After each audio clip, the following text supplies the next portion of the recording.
Would like to welcome you to the NextGen Healthcare webinar, New Business Models for Success. My name is Katie Lawrence, and I'll be the moderator. We also have Molly Van Ort on the line, who will be helping field questions. We have muted lines to avoid any background noise, and we will be recording today's session as well. We'll send that out in the next few days. If you do have any questions throughout the presentation, please submit electronically through WebEx, and we'll get to them at the end as time allows. So let me introduce you to our distinguished speakers. Catherine Kowalski, Chief Operating Officer at Springs Orthopedics. She's educated as a nurse, and she now serves as a visionary but down-to-earth leader in healthcare management.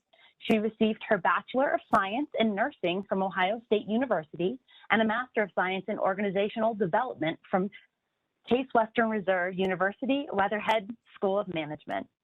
We also have Brandon Theopolis, Vice President of Solution Strategy for NextGen Healthcare. Brandon Theopolis has joined NextGen Healthcare by way of the company's acquisition of Traverse City, Michigan-based Inforce Technologies, where he was the president and CEO. Today, Brandon serves as strategic market owner for all medical and surgical specialties, with responsibility for products, commercial extension, and services. Thanks, Katie. Thank you. Take it away, Brandon. Thank you. Welcome to everyone who's joined us live today. It's a pleasure to have you with us. I'm looking forward to this conversation that Kathy and I are going to have. And to those who are watching this on demand another day in the future, thank you for watching as well. So with that, Kathy, thank you for having this chat with me. It's a pleasure to have you with me as always. Thanks, Brandon. I always enjoy these. These are good conversations, and hopefully what we've learned and been through and experienced, we can help the people in the audience. I'm certain that that's true. So let's just jump right in. And if we could, Kathy, if you wouldn't mind sharing a little bit about Springs Orthopedics, and we'll go from there. Sure, I'd be happy to. So for those of you, and it's probably everyone that hasn't heard of Springs Orthopedics, although stay tuned because you're coming to a city near you. Springs is a little bit different than the traditional orthopedic practice model. And I should start by saying I've been involved for the last 3 years, but Springs has been around since 2006. We are what I'll call a retail direct-to-consumer muscle, bone, joint provider in a neighborhood setting. You know, our focus has been to create in the Middle Tennessee market orthopedic clinics that treat everything from the neck down, that are retail in nature, and this is the big difference, staffed by mid-level providers. So we have 10 clinics in the Middle Tennessee market. They're all staffed by mid-level providers, either physician assistants or nurse practitioners. And we focus on everything through a conservative lens, if you will. All of our providers have 10 to 15 plus years of orthopedic experience, have generally been bred out of the traditional orthopedic practice, have treated, in large part, nothing but orthopedic patients. So they come to us, they see things through a conservative lens. They treat with bracing, injections, physical therapy, imaging. We have imaging on site. All of that sort of with the bent of healing patients as much as we can from a conservative nature. Also, though, understanding that some patients are going to do one of two things. They're either going to present with a problem that needs a surgical intervention pretty immediately and or fail conservative treatment. So to that end, we also have surgeons involved in Springs Orthopedics, and our supervising physicians, who are surgeons, obviously, come to us once a month or twice a month, sometimes a little bit more depending on volume. And any patient that has, again, failed conservative treatment or presents with something that needs surgery, they're immediately scheduled to see our orthopedic surgeons, who then take those patients on to have surgery. So a little bit different. Our sort of, I would say our value proposition is access. Again, retail and oriented, usually on the main drag in a rural market, not always rural. We've got a few in Nashville, but mostly in a rural market. on the main drag, easy access, easy in and out, low wait times, same day, next day appointments, certainly welcome walk-ins, less than a few minutes in the waiting room, get back to see the provider, spend plenty of time with the provider, and then are treated and scheduled for either follow-up physical therapy or the surgeon's visit. I should mention we have physical therapy clinics in 6 of our 10 locations, and we are growing pretty rapidly with that venue. But so just a little bit different than the normal. And again, our value proposition is squarely focused on access, which makes a lot of what we're going to talk about today really important with respect to how we leverage this platform to manage our business. Wonderful. So before we get into the heart of it all, which is exactly what you just framed up, I think it's worth noting, and it's interesting for the folks in the audience, you've not been on NextGen that terribly long. And while you yourself have been at Seven Springs for now 3+ years, this is not your first rodeo in healthcare. And so you've had other experiences as well. So if you wouldn't mind, Kathy, just maybe a little bit about each of those, some of your background and time in healthcare, and also Seven Springs and NextGen as your partner for all things healthcare IT. Sure. And so I'm old. So I've been in healthcare for 30. Well, That isn't where I was going with that question. It's okay. I get it. I'm used to it. No, I've been doing this for 35 years, and I've been sort of across the board, traditional orthopedic practice. I grew up in the surgical hospital space, and then got into the surgery center space. I spent 12 or 13 years in ambulatory surgery centers, and then kind of back into the traditional orthopedic practice, and then back and then into Seven Springs. This is my 5th. NextGen marks my 5th EMR implementation. When I say implementation, I mean, RFP, selection process, implementation, and then optimization, which is what I like to call sort of phase 2 through 10 when you engage with an EMR company. But so I've done a little bit of it all. I will say this: when I came into Seven Springs, when we came in, and what happened there was, it was a 2 guys started the company, grew it over the next 12 years, opened 5 clinics, and then got some venture capital interest locally here in Nashville, who said, hey, we want to grow this, market it, scale it. And so they brought in a management group, which is how I got involved in the business. So one of the first things that happened when I came in was, anytime private equity or venture capital groups get behind you, they're interested in a few things, right? Well, they're interested in one thing mainly, and that's growth. How are you going to grow this business? How are we going to capitalize on the investment we've made, and in the long run, monetize a return? And all of that is built around understanding your business and growing your business. Now, those goals will differ a little bit, but I think most people that are out there dealing with that will agree it's really driven around growth and scale. One of the first things that struck me when I came in is that they had an EMR, but they weren't using it as an EMR. They were using it more as a billing and collection system, or a billing system principally. And so we didn't have any data to manage our business, which was problematic for us, right? We couldn't understand our business. We didn't know things as simple as payer mix. We certainly didn't know where our patients were coming from. And in a retail play, really in a traditional orthopedic play as well, it isn't that paramount and important as knowing where our patients come from. And any money we're going to invest in acquiring patients, understanding where we put our money, where we get the biggest bang for the buck. So we didn't have that, but we also didn't have things such as we weren't taking contractual adjustments at the time of billing. We didn't understand really very simple revenue metrics. So it became very apparent early on that we had to make a change. And the EMR we were using is no fault of theirs. In large part, it was the way it was set up, which was part of what was driving sort of the dissatisfaction around it. And we just had to weigh the difference between going back and resetting up the system we had or looking at a new one. We elected to go through an RFP process, which we did in the first 6 months of 2019.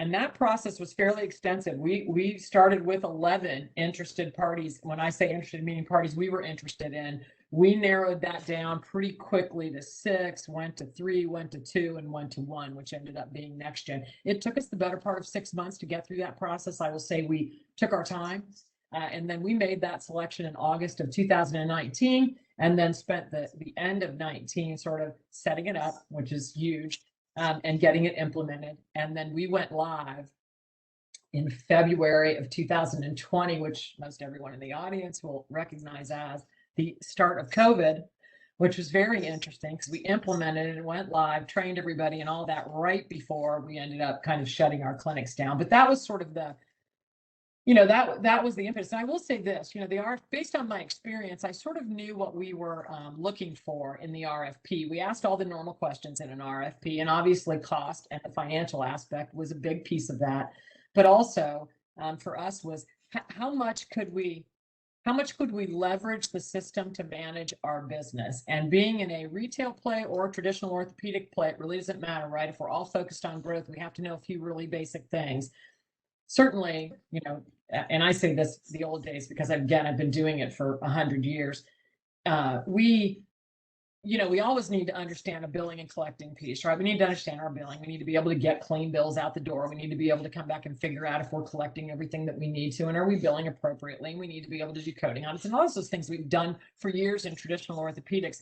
But I would challenge you to think about the fact that, and many of you know this has changed in the last few years, really impacted by COVID, is not only do we have to understand how to run our business from a practice perspective, we have to understand how to grow our business and how can we pick a platform that's going to leverage, that we can leverage to do that. So those were sort of the two things that we thought about really intensely in the RFP, and then post implementation was, and choosing NextGen was, can run our practice. Well, certainly most of them can do that, right? We know that. I mean, they've been around for a long time. The truth is, can we use it to understand our business and leverage it from a marketing and growth perspective, since that's really what's going to make sure that Seven Springs is here in 5 years, 10 years, 20 years. So let's talk about that a little bit. So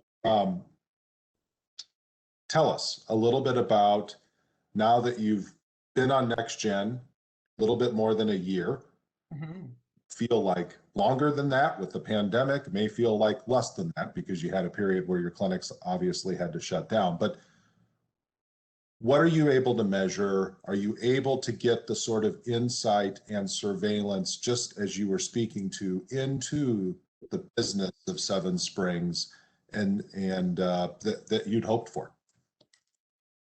So yes, I mean, the short answer is yes. We've been able, listen, compared to what we started with, it's been light years fantastic, right? But I'll speak to it from two places. If you look at Seven Springs, well, of course, the bar was low and the only place to go was up. But if I look at from my past experiences with other EMRs and what we've actually been able to leverage, I think that has the bigger impact. The answer is yes. We certainly have been able to look at things, and I'll give you a few big examples. But for us, one of the,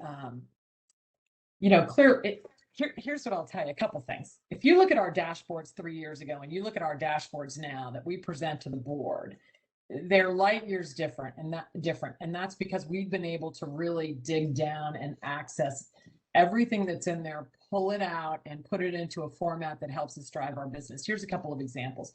One of the many things that's really important to us is our referral patterns. Where are our patients coming from? Understanding where every single patient that walks in the door is coming from. Being able to pull all of that data, put it into some usable format, and we do what's called we call it the Olympics dashboard, but it's because we take all of our referring providers and we put them into a gold, silver, bronze kind of format.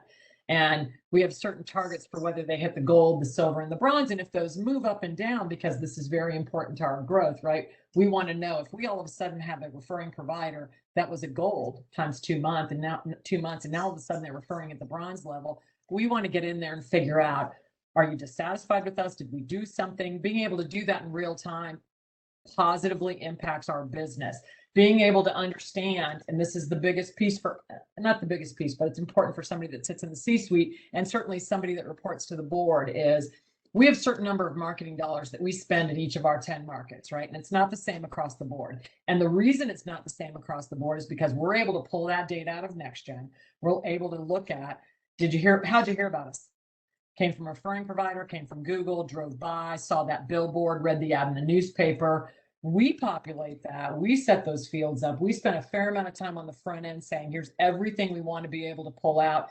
The NextGen folks helped us set all that up. We pull that data out. Now we know if we turn digital marketing up in Winchester, Tennessee, and our new patient visit goes up, and all of a sudden all the data we're pulling out tells us where those patients are coming from, and we can directly tie that back to our patient acquisition charge.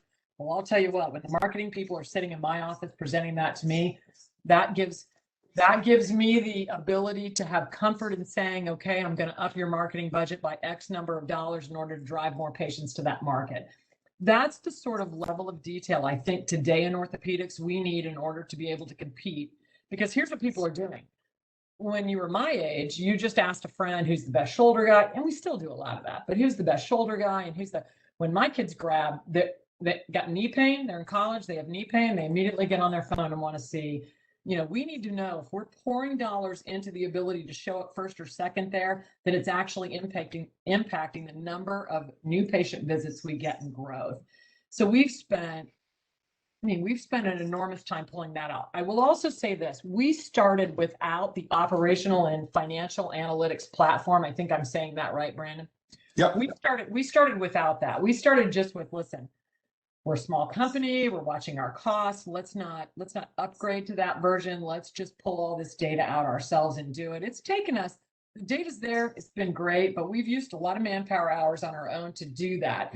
Now we're looking really seriously at this operational and financial analytics platform, because it does all the stuff we've spent a fair amount of hours doing, it does for us. And I think we could actually upgrade our ability to pull that data out by using it. So I think that's a very powerful tool.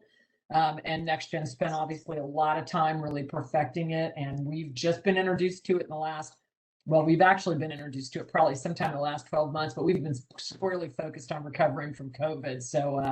So now we're taking a really serious hard look at that. Yeah, well, and so for those in our audience, couple of comments. So specifically around NextGen's financial and operational analytics, and Kathy truly is not a paid spokesperson for us, but if you haven't had a chance to see it, I highly encourage you to engage with your NextGen salesperson. It is elegant. It is very intuitive. Today manages greater than 100 unique key performance indicators, allows for you to benchmark it against others, allows for you to benchmark against yourself. But back to what Kathy was just speaking to, and I'm excited for Seven Springs to be able to further leverage reporting capabilities out of NextGen once they have our analytics tool stood up as well. But at its core, for those of you who aren't familiar, the true unique characteristic of NextGen is several things. First and foremost, NextGen is a single database platform. So while Kathy and Seven Springs have 10 separate clinics and then 6 additional ancillary rehab therapy clinics, all 16, if you will, of those clinics, plus with impressive growth plans ahead of themselves, they're all on that same single database. And from a reporting perspective, that's huge. Never mind the less onerous cost of maintaining and upgrading and all that other brain damage that can often occur. But from a reporting perspective, it gives you that single source of truth. And so whether it's through the unique reporting capabilities that Kathy was mentioning that they're enjoying and the board is able to appreciate, and or layering on top of that analytics platform, you have the ability to look at the whole individual clinics, individual service lines. You can even drill all the way down to detail around the individual provider. And that, to me, in the business of healthcare that we're speaking about, at least for today, is imperative. Would you agree, Kathy? I would. I wouldn't. And it's interesting, I forget that because we've been doing it so long, and now it's just so it's so second nature. But it's true. We have all of this data in one big location. But when I go in and want to focus on one of the 10 clinics, I can do that. I can carve all that out. It's very, very easy. And in a mid-level run business, it's even more important because, for example, let's say supervising physicians sign off. You want to know how many charts they've signed off, if they're signing off on all the narcotic charts, if they're, because we're mid-level run. There's a lot of things that from a state perspective and a federal perspective, we need to audit on a regular basis. NextGen's made that really easy for us. And we pull those reports out by provider, by month, by any way we slice it and dice it. We've got the data by location, but it's nice. Awesome. I have a question, Molly and Katie, if you don't mind, that I see popped in that I thought I would ask while we're discussing Seven Springs and they're coming up onto NextGen. So Kathy, tell us a little bit about, and of course, heaven only knows what was coming on the other side of your go live for all of us in the world, but with the pandemic. But this process of implementation for NextGen, and you've mentioned that you'd had some numerous experiences implementing and standing up other competitive platforms. Tell us a little bit about what that experience was like, is I believe where this question is going, and then more specifically, they're wanting to know if it had a material impact on your business, and I'm assuming that means volume. Yeah, well, volume and cash, and I'll tell you, it's interesting. So because I've been through this, 4 other times, we were really careful on the front end, and I would caution anybody that's digging into this that's really, you go through the RFP, you pick your product, you think you have a really solid product, and you do, but setting it up, implementing it, the training, and making sure that you've accounted for the fact that it's going to take more time. You can't underestimate that. I'll say a couple of things about that. We spent the money to hire a project manager who was not a NextGen rep or employed by NextGen, but was a NextGen consulting specialist who had implemented it on several occasions.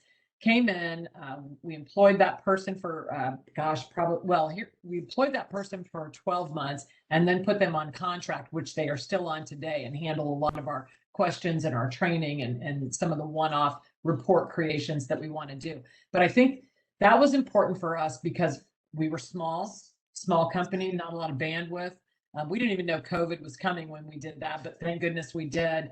But he spent a lot of time working with us. And here's what he did that I think is really important. So whether you hire somebody to do it or you do it inside, you get this key stakeholders in the room, separately or together, and you ask them what they want out of an EMR and a reporting system, a practice management system. I mean, you ask them all the key questions, you get all of that information, and then that's what you use to create, here's what I'm going to make sure my setup process looks like. What he did was he got all the answers to those questions, went back to NextGen, worked on the setup process, and that's kind of how we built the product. And thank goodness we did, because now on the back end, everything that I'm looking for today, a year and a half, 2 years later, is there. So I think that's very important. The other piece that's important is the training. And here's what I'll tell you. We tried to rush the training a bit. NextGen told us, we picked our date that we went live, we were going to go live on this date. They told us we were crazy. They were right. We were wrong. We ended up bumping it I think it was about 4 weeks. We probably could have bumped it 8, but thank goodness we didn't, or it wouldn't be live now because of COVID. But anyway, I think that whole timeline of making sure that training and your people are ready to go live is important. But I will say this, if you're going from paper to an EMR, obviously that is 10 times more difficult than going from another EMR to this EMR, because people are used to using it. They know about the clicks. They understand the time it's going to take in between patients. You're not just dictating, although you can. There's the mobile option. Several of our providers use that. So you can kind of, and I'll say that's the other thing that was really attractive to us about NextGen is we didn't have to say to every single provider, here's how you have to use it. We told them, here's the technology. If you're a point and click person, point and click. If you're a mobile dictation person, mobile dictate. You can do a number of different things to get your notes in there and your records in there. So anyway, there was that kind of flexibility, but we spent a fair amount of time on the implementation, the setup, the training, and then the go live. I will say that it impacted our volume, for those first 4 months, we had budgeted to go down, not half, but certainly 75%, 33% of our volume. We expected it to go down with the implementation of an EMR. And I'll say this for the first time you'll ever hear anybody say this in the history of the world. COVID came and it was a little bit of a benefit because just from the EMR implementation, because when COVID hit, we closed all but a couple of our rural clinics. So we had 6 weeks of really intense get into NextGen, play, test patients, understand what you're doing before we brought people back to the clinic. Thank you. Another question that we have, and quite frankly, I don't even know because of COVID, if you have opened any additional locations or clinics since your go live with NextGen. But this question is specifically asking, is standing up new locations on NextGen easy? That's the question. So the answer is yes. We've opened 4 since COVID. We got through that initial phase of COVID. We closed March 20th. We closed all but a couple of our clinics. May 4th, we reopened 6. The only 6 we had, 6 clinics. We opened 4. We opened 1 in May, 1 in June, 1 in October, and 1 in November of 2020. So we absolutely grew. In addition to those 4 orthopedic clinics, we opened 3 physical therapy clinics. So yeah, we definitely opened post-COVID, and yes, it was easy. And it was easy from the standpoint of, the system is set up. You add the location in NextGen. It's as easy as that. You add the location, you do everything in NextGen that you have to do to add the location, which is not onerous. And you add the providers, obviously the credentialed providers, you do that, and then you train them. And once they go live and the location's in there, as I come into work Monday morning, I've opened a location, let's say the previous Monday, I'm going to pull up my dashboard and look at my data, all of my data, all of my volume data is populating because it's pulling out of NextGen. So it was not complicated. Perfect. And then I have just one more question, and then we'll see if Molly by chance has anything that I'm not seeing in my view. But this question is more for me. And it's just a simple question. Is NextGen's financial and operational analytics tool web-based or, and the answer to that is yes, it is web-based. It's a web-based platform. So it's accessible by desktop, mobile phone. Obviously, you determine who has rights and access to that. Molly, if you're able to, I think you have audio. Do you have any questions that you're seeing at all? We don't have any other questions today. With that, I think Katie Lawrence, our NextGen host, if it's okay, we're gonna wrap it up. And the timing is perfect here, Kathy. We're right at the bottom of the hour. Kathy, thank you. Thank you so much for taking the time. I hope all of you in the audience, those that are with us live and or those that are taking this on demand, found this to be of value. I believe you will. And as you can see on the screen in front of you, we have a URL link that'll direct you to some further information about NextGen specifically for orthopedics and or musculoskeletal. And of course, we have Molly's email up in front of you as well. Molly is a valuable member of my team and our director of specialty solutions for musculoskeletal. So Kathy, if you have anything else that you want to say in closing, I'll give you full freedom to do so, but I want to thank you again. Well, I appreciate that. No, I think I'm good. I will say this to the audience, no matter, and for all of us that have been with other EMR systems, I think that there's difficulties in every system that you implement, and it's the point and click, and you get the complaints from the provider. Here's what I'll tell you. I think one of the most important things is the support team around you, no matter what EMR you pick. And I will tell you 5 implementations, and this has been my best experience with respect to support and client success and assignment of individuals and support tickets. And, you're going to have problems post go live. The better your team is at the person you've partnered with, the better you're going to do. So that would be, and again, I'm not a paid sponsor. I'm just telling you that's my pitch. That's honest to goodness the truth. And our goal is truly to be a trusted advisor to each of our clients. And Kathy, I am honored to have Seven Springs as one of our clients. And I look forward to being a part of this journey as you continue to grow. And And sooner or later, you and I are going to be able to get ourselves in the same locale and we can have this similar sort of chat. But in the meantime, thank you. Thanks for everyone who attended. Have a great day. Thanks, everybody. Bye-bye.